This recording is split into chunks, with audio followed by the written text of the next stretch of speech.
It's just that I gotta... Things got you down? Yeah. It happens to the best of us. Yeah, it got me real down, real...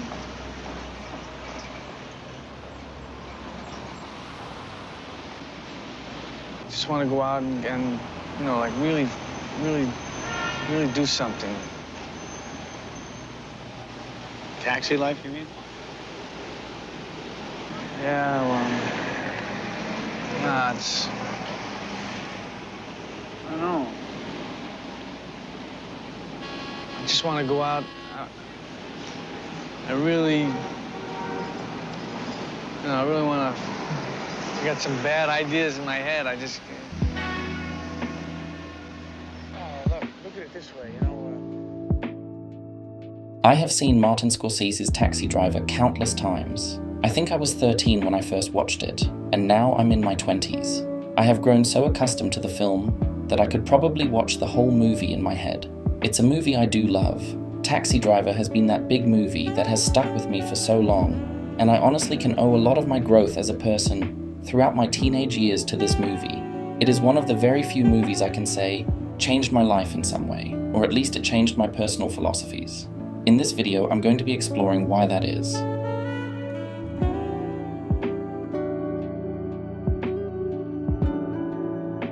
The movie follows Robert De Niro's Travis Bickle, who is introduced here when he's applying for the taxi driver job itself. On the surface, it's a standard scene. It's essentially an exposition scene, existing to tell us our protagonist's name, military history, lack of education, and insomnia. But what makes the scene stand out is the framing and the sound. Throughout the scene, we can see these two characters having some kind of ordeal in the reflection of the mirror. I see this as the first example of Travis Bickle's relationship with the world around him. It's a distant perception of people through the reflection of a mirror. There's no understanding of what's really being said, and as we can see with the rest of the film, Travis's relationship with the world around him is similar. He is so distant that he essentially finds himself lost in translation with the people around him. Scorsese tells us of its importance through the framing. Many other films would keep this part of the frame out of focus, and because of that, it works to show us that Travis does focus on the world around him, rather than himself. Travis, the camera, and all the aspects of the film work in unison to tell the story. In contrast to the loneliness that defines Travis's life, we are introduced to Betsy, who brings life to the film's impetus in a beautiful moment of editing and cinematography here. Betsy really is the most normal kind of girl. She's an attractive woman, but that isn't much of an uncommon thing in a busy place like New York.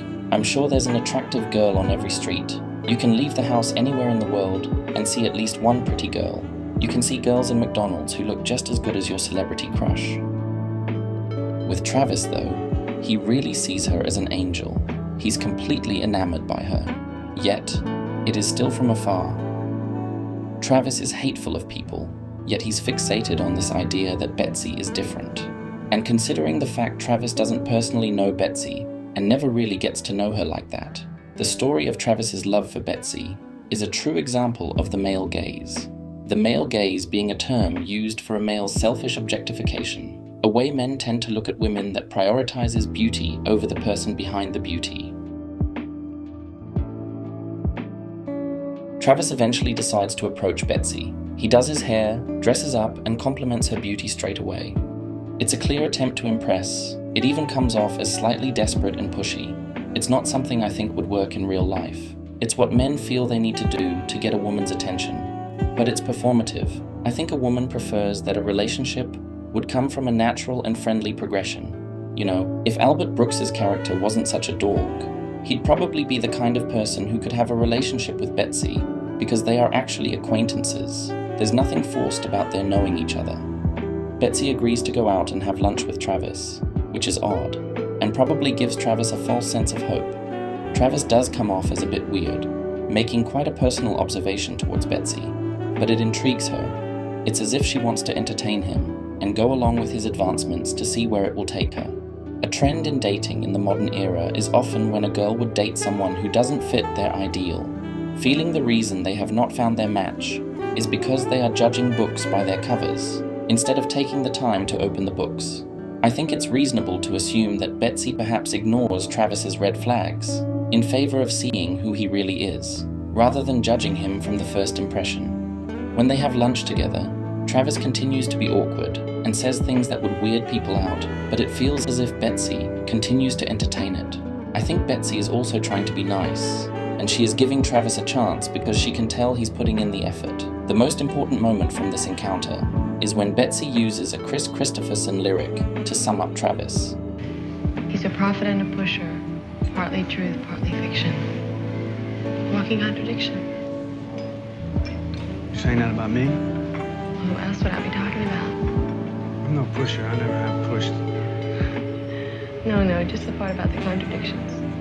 You are that. The reason why this line is so important is because it essentially describes Travis's character to a T. I think Betsy, in this instance, gets this idea of Travis being a walking contradiction because he dresses up, he does his hair up, and he tries to show off this image as if he's a normal guy, but when he speaks, his words go against this idea of who he is portraying himself to be. There's also many instances throughout the film that reassure the relevance of this line, like how he is disgusted by sex, yet he watches porn movies in a theater. He wants to be healthy yet is always taking pills, drinking alcohol, and eating bad food. Or how he looks down on society, while also fitting into that society as a taxi driver, which is an important job in New York. Travis and Betsy eventually go on what Travis at least believes to be a date, and he even buys her a Chris Christopherson album, knowing she is a fan. But where things take a turn is when Travis takes Betsy to a porno theater, somewhere we've seen Travis go to already. Betsy is very much surprised to have been taken here and is hesitant to go in. She goes along with it, and of course feels uncomfortable. She leaves and calls an end to the date, and Travis further worsens things by becoming aggressive. It also turns out Betsy already owns the album and doesn't want it. This is the first hint of tragedy in the film. It's a showing of Travis's incapability to fit in. He is someone who has to create this idea of normality, but in actuality he's clueless on how to fit in. He genuinely thought going to a porno theater was a normal thing to do, and the tragic part comes from the fact that he really does have good intentions. Travis built this idea in his head that Betsy was the perfect entity, that if he was to pursue her, he will be happy. He believes that she will save him from his loneliness, but his loneliness has distanced himself so far from reality that his loneliness ends up being the reason he cannot have what he wants. Travis is essentially in a purgatory of loneliness. The effect loneliness has had on him has shaped him into a person unable to be good enough in the eyes of the person who he believes can save him. Watching the film, we just feel bad for him at this point. I think many real people have felt the same way in the real world, under more casual circumstances. This desperation to find love is made even more pathetic when Travis makes this call to Betsy. It's one of my favorite parts of the movie here, the pan to the right where we see a lonely hallway leading to the street outside. It's a perfect example of visual storytelling, and how the camera in a film is supposed to tell the audience something. Shots and camera movement shouldn't just exist to be flashy, or just to look nice. It should exist to tell the story. A simple pan here creates so much nuance, like because of this, we now question whether Travis is even on the phone with Betsy.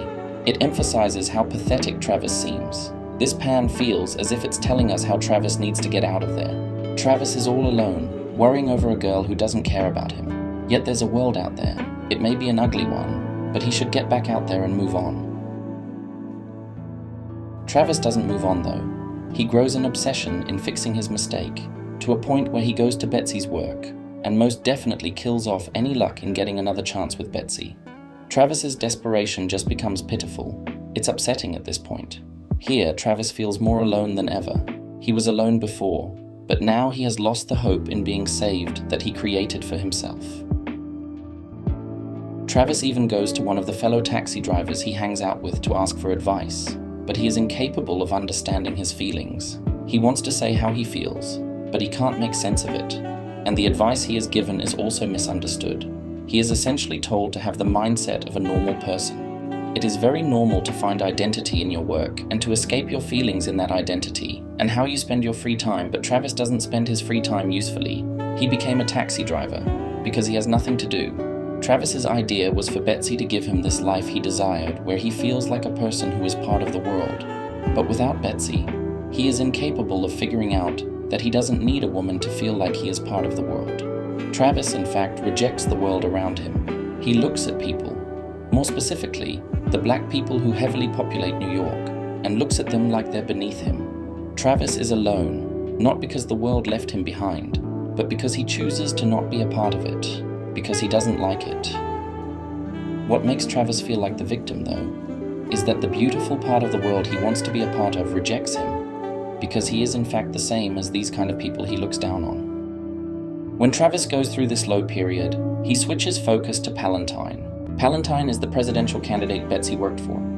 He's crucial to the film, not only because Betsy's job is to work for Palantine and run his campaign, but also because he is Betsy's oppressor in Travis's mind. Travis starts to embrace a new philosophy, a sort of primal mindset that comes with extreme exercise and diet, not an attempt to better himself like he says, but to prepare for his plan to bring down those he feels are making the world ugly. Palantine is someone Travis doesn't really know much about, and even when he meets Palantine, he is very fake in how he talks to him. The only truth that comes out of his mouth is when he speaks of his hate towards the world. All Travis can really have an opinion on, when it comes to Palantine, is how he impacts the life of Betsy. Betsy is surrounded by Palantine's name and his face for most of the scenes we see her in, and she speaks passionately about him. I think that because he is this powerful male figure in Betsy's life, Travis blames him to some degree. He feels that if Palantine wasn't in Betsy's life, that she would be free from this world he is so distant from. Travis, in the second half especially, is very much like a cowboy. We have these scenes with his guns. He really holds it like it's an accessory. Even the way he dresses with the boots, Travis has transformed himself into a gunslinger. He even kills a mugger he sees in the store in an act of vigilantism. Scorsese said himself that it was intentional to make Travis cowboy-like, even comparing his male savior journey to that of John Wayne's character in the classic western, The Searchers, a movie about a man who saves women from Red Indians. I think what makes this relevant is that, to me, Western protagonists, particularly in the later years of the Western obsession of the 50s and 60s, they embodied the role of the anti-hero. Travis fits so well into this archetype because we all admittedly feel bad for him at the start. We relate to a lot of what he says, and we understand that even his mistake of taking Betsy to the porn theater was an honest mistake, and a result of his lack of knowledge and connection with normal civilization. Us feeling bad for Travis works to make us invested in him as a character, and he betrays us with his violent intentions. And to go even further with the anti-hero quality of the film, we also feel conflicted by Travis's plan to kill Sport, because we do get it. Sport is wrong, and obviously we disapprove of him. Whether Sport deserves to be murdered is a whole other conversation though. Taxi Driver is structured in an unusual way. Even Paul Schrader, who wrote it, decided to write it after seeing Robert Bresson's movie Pickpocket, a movie that to Schrader was basically a movie about a guy who would write in his diary, go out and pickpocket, write in his diary, and go out and pickpocket again. It's very similar to Taxi Driver. A lot of Taxi Driver is Travis writing in his diary, then going out being weird to people. I'd say the movie has two significant stages. There's stage 1 that focuses on Travis and Betsy, and there's stage 2, which focuses on Iris. Iris being a child prostitute Travis first encountered when she ran into his cab in the first half of the movie, in an attempt to get away from her pimp, Sport. But she doesn't make an appearance again until the second half, where Travis tries to help her with her situation. Iris is someone who doesn't understand the control she is under. She doesn't see herself in need of saving, but Travis has got to a point where his life is defined by his mission to save her. The opposite of looking for a woman to save you is to create this narrative where you are saving them. This is ultimately Travis's process of getting over Betsy. The dynamic Travis has with Iris, I believe, is a more literal example of what he believes is going on with Betsy and Palantine. Iris is literally being oppressed and is being controlled under the manipulative dominance Sport holds over her. The day has come. Travis is ready to actualize his plan. He arrives at Palantine's rally, debuting the iconic Mohawk. Travis's plan, I believe, was to kill Palantine then Sport, but he is unable to get close enough to land the shot, so he flees the scene. Later that evening, Travis sets out to kill Sport and save Iris. It feels like a war. It's as if everything that can go wrong, goes wrong. It's an amazing scene. Travis succeeds. He kills everyone in his path, leaving Iris completely traumatized by what she has witnessed. It brings us to the end of the journey, where Travis's loneliness has fully taken him. Travis even attempts to kill himself before realizing he is out of ammunition. To me, it's the most tragic moment of the movie, as it is his loneliness that has led him to both murder and the attempted murder of himself. The hatred is alive more than any other scene. You can really feel that someone who was simply alone, confused and misunderstood, had rotted his own mind because he went so long without the help or guidance he needed. Travis is someone that was failed by the world, and I believe Travis, with his victim mentality, created this idea that both Betsy and Iris are victims of the world also just like him, where in this story, the only true victim is Iris.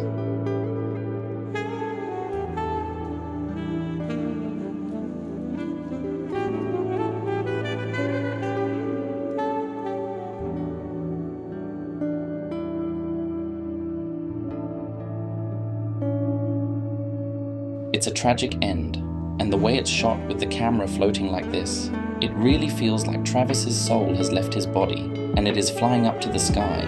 The movie could have ended here, but it carries on going. It turned out that Iris returned to her home with her parents, and Travis was praised for his heroism.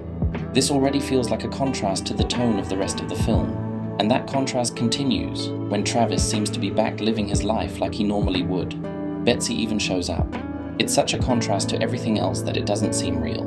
Just the fact Betsy would see Travis murdering a load of people as a reason to rekindle their potential relationship is absurd. But I think this final moment of the film, where Travis looks in the mirror and he doesn't see his reflection, is very telling.